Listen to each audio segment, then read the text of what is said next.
Thank you, Trevor, and good morning. I'd like to add my welcome to everyone. Thanks for being here. Thomas Laubach's research and his broader support of the FOMC helped us better understand monetary policy, and it is fitting that this work will continue today in his name.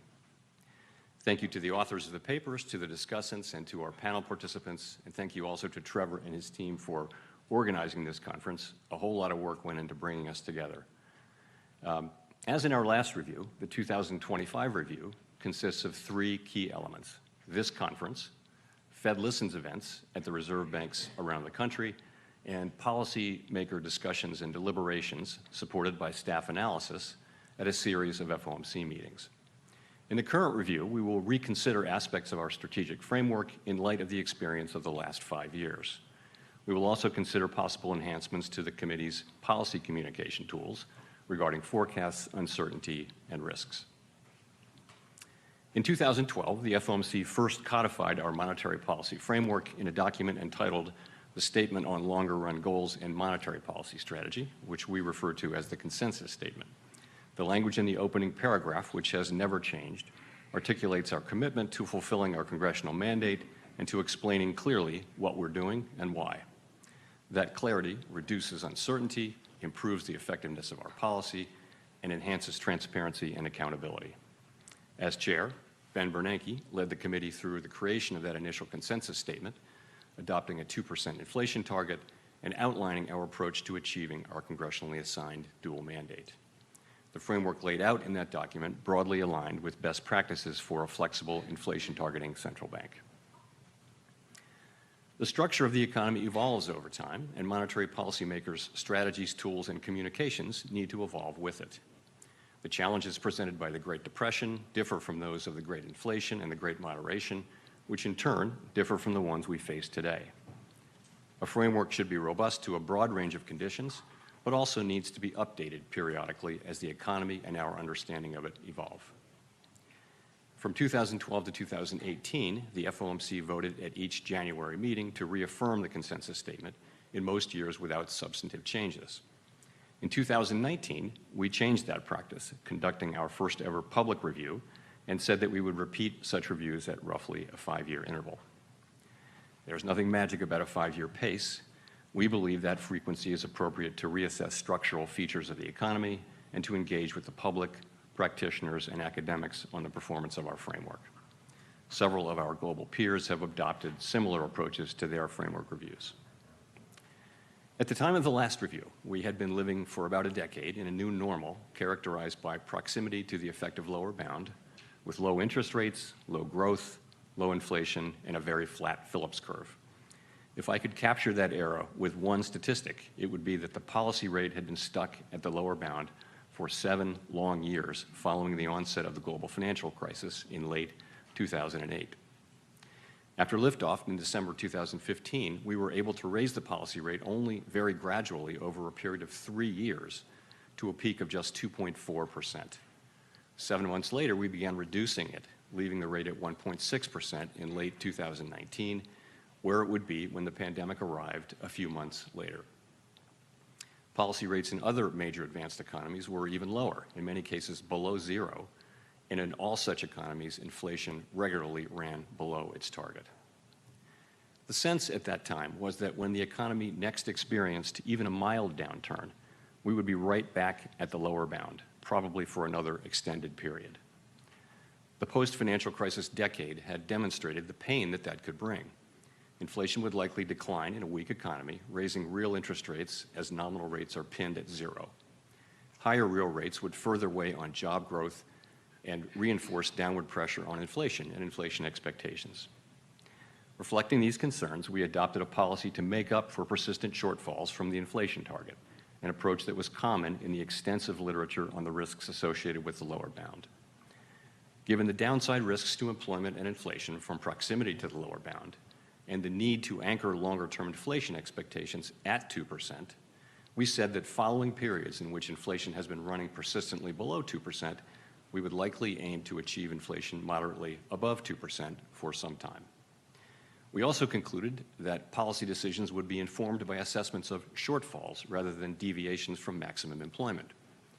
The change to shortfalls was not a commitment to permanently forswear preemption or to ignore labor market tightness. Rather, it signaled that apparent labor market tightness would not, in isolation, be enough to trigger a policy response, unless the committee believed that, if left unchecked, it would lead to unwelcome inflationary pressure.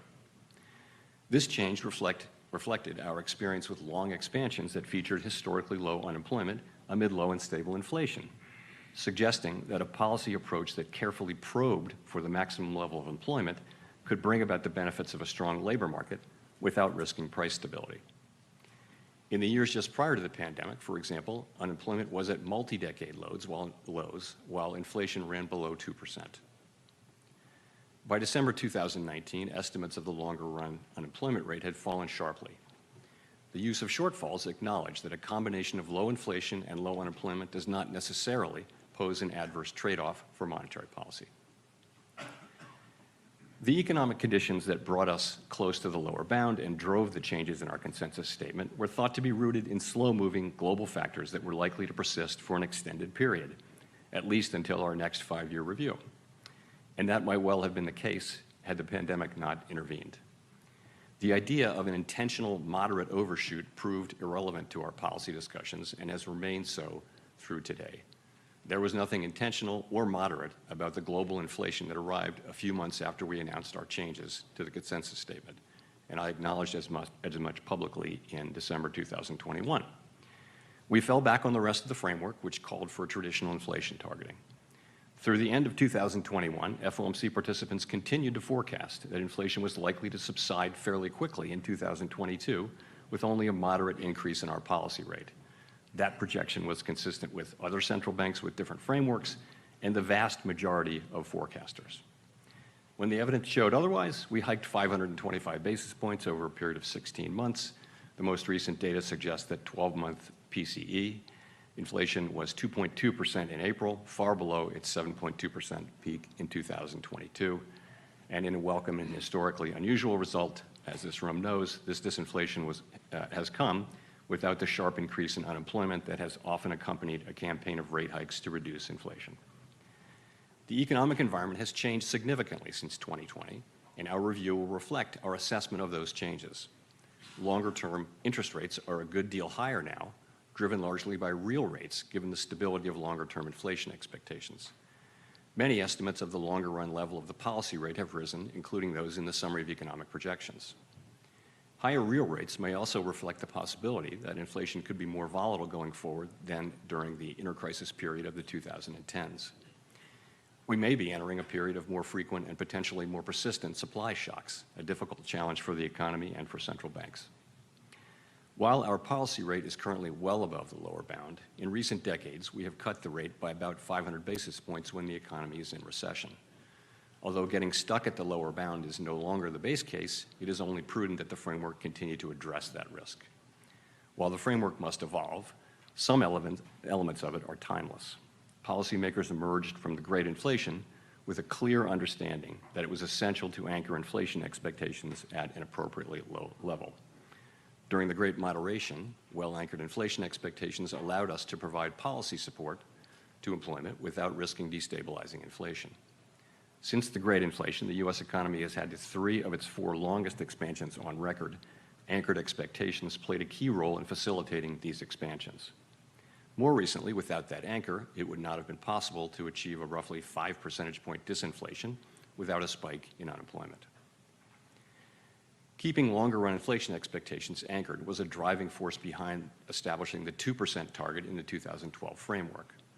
Maintaining that anchor was a major consideration behind the changes in 2020. Anchored expectations are critical to everything we do, and we remain fully committed to the 2% target today. In the current review, the committee is engaged in discussions about what we have learned from the experience of the past 5 years. We plan to complete consideration of specific changes to the consensus statement in coming months. We're paying particular attention to the 2020 changes as we consider discrete but important updates reflecting what we have learned about the economy and the way those changes were interpreted by the public. In our discussions so far, participants have indicated that they thought it would be appropriate to reconsider the language around shortfalls. And at our meeting last week, we had a similar take on average inflation targeting. We will ensure that our new consensus statement is robust to a wide range of economic environments and developments. In addition to revising the consensus statement, we will also consider potential enhancements to our formal policy communications, particularly regarding the role of forecasts and uncertainty. As we have been reviewing assessments of the 2020 framework and of policy decisions in recent years, a common observation is the need for clear communications as complex events unfold. While academics and market participants generally have viewed the FOMC communications as effective, there is always room for improvement. Indeed, clear communication is an issue even in relatively placid times. A critical question is how to foster a broader understanding of the uncertainty that the economy generally faces. In periods with larger, more frequent, or more disparate shocks, effective communication requires that we convey the uncertainty that surrounds our understanding of the economy and the outlook. We will examine ways to improve along that dimension as we move forward. So let me end by saying thank you again for being here. We've been looking forward to us. All of us have been looking forward to being with you today and having these conversations that will occur over the next 2 days. These discussions will help broaden and deepen our thinking about these issues, and they're critical to the success of these reviews. Thank you very much.